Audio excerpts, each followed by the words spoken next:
بسم اللہ الرحمن الرحیم، السلام علیکم، میرا نام ڈاکٹر اسد محمود ہے۔ مالدیپ کے بارے میں بتائیں گے آپ کو، وہ ملک جو صرف 2 ماہ میں بدھ مت چھوڑ کر پورا ملک مسلمان ہوا۔ ناظرین، کیا آپ جانتے ہیں کہ مالدیپ وہ ملک ہے جو صرف 2 ماہ میں بدھ مت کو چھوڑ کر پورا ملک مسلمان ہو گیا تھا؟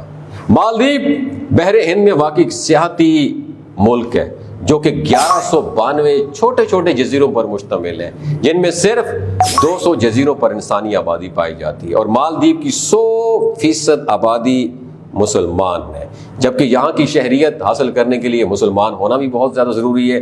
غیر مسلم کو وہ مالدیپ کی شہریت دیتے ہی نہیں ہے۔ عجیب بات یہ ہے کہ مالدیپ بدھ مت کے پیروکاروں کا ملک تھا۔ صرف 2 ماہ کے اندر اس ملک کا بادشاہ عوام اور سب کو اپنی رعایا کو ساتھ لے کر دار اسلام میں داخل ہو گیا۔ مگر یہ معجزہ کب اور کیسے ہوا، آپ اس ویڈیو کو آخر تک ضرور دیکھیے گا، بہت کچھ سیکھنے کا موقع ملے گا۔ یہ مشہور واقعہ ایک سیاح ہے، ابن بطوطہ نے نئے مالدیپ کی سیاحت کے بعد اپنی کتاب میں لکھا ہے۔ ابن بطوطہ ایک عرصے تک مالدیپ میں بطور قاضی بھی کام کرتے رہے ہیں، اور اپنی کتاب میں لکھتے ہیں کہ مالدیپ کے لوگ بدھ مت کے پیروکار تھے اور حد درجہ سپرسٹیشیس تھے، اور بدعقیدگی کے باعث ان پر ایک عفریت یعنی ایک جن مسلط تھا۔ یہ عفریت یعنی جن ہر مہینے کی آخری تاریخ کو روشنی اور شمعوں کے جلووں میں سمندر کی طرف سے نمودار ہوتا تھا، اور لوگ سمندر کے کنارے بنے بت خانہ میں ایک خوبصورت دوشیزہ کو بناؤ سنگار کر کے رکھ دیا کرتے تھے۔ یہ عفریت یعنی کہ جو جن تھا پوری رات اس بت خانہ میں گزارتا تھا۔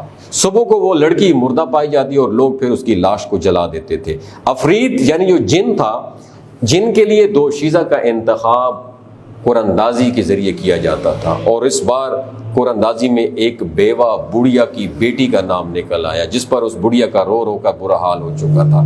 گاؤں کے سبھی لوگ بڑھیا کے گرد گرد جمع ہو گئے، اور دور سے آئے اس مسافر یعنی وہ جو سیاح تھا ابن بطوطہ، اس نے بڑھیا کے گھر کا رخ کیا، اور اس کے اصرار پر اسے سب کچھ بتا دیا گیا کہ عفریت یعنی جن کے مظالم کتنے زیادہ بڑھ چکے ہیں۔ وہ جو مسافر سیاح ابن بطوطہ تھا، اس نے بڑھیا کو تسلی دی اور ایک عجیب خواہش کا اظہار کیا کہ آج رات آپ کی بیٹی کی جگہ مجھے بت خانے میں بٹھا دیا جائے۔ پہلے تو وہ تمام لوگ خوف کے مارے مانے ہی نہیں کہ کہیں عفریت یعنی جو جن ہے وہ ناراض ہی نہ ہو جائے، اور اس صورت میں اس کا انجام بہت برا ہو سکتا ہے۔ لیکن مرتے کیا نہ کرتے، سب لوگ راضی ہو گئے۔ مسافر نے وضو کیا اور بت خانے میں داخل ہو کر قرآن مجید کی تلاوت شروع کر دی۔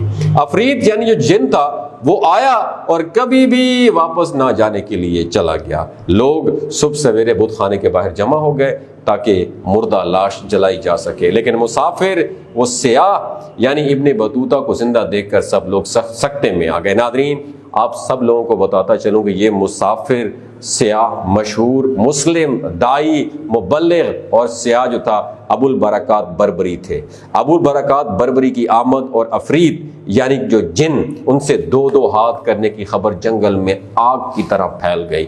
بادشاہ نے آپ کو شاہی اعزاز کے ساتھ اپنے دربار میں بلایا، اور شیخ ابو برکات بربری نے بادشاہ کو دین اسلام کی دعوت دی، اور بادشاہ نے اسلام قبول کر لیا، اور یوں صرف 2 ماہ کے اندر مالدیپ کے سارے لوگ بدھ مت سے توبہ طائب ہو کر مسلمان ہو چکے تھے۔ اور یہ پتہ ہے کب کی بات ہے؟ 1314 کی بات ہے۔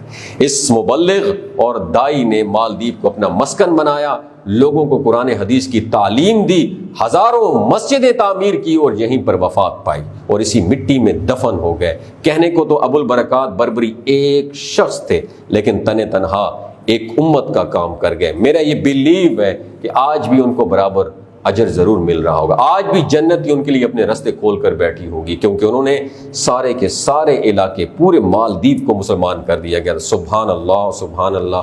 دوستوں، اگر ویڈیو اچھی لگی ہو دوسروں کے ساتھ ضرور شیئر کیجیے گا، ہو سکتا ہے آپ کا ایک شیئر کرنا اللہ تعالیٰ کسی کی زندگی اور دل بدل دے۔ اپنا اور اپنے ساتھ میں رشتوں کا خیال رکھیے۔ اللہ بسم اللہ الرحمن الرحیم، السلام علیکم، میرا نام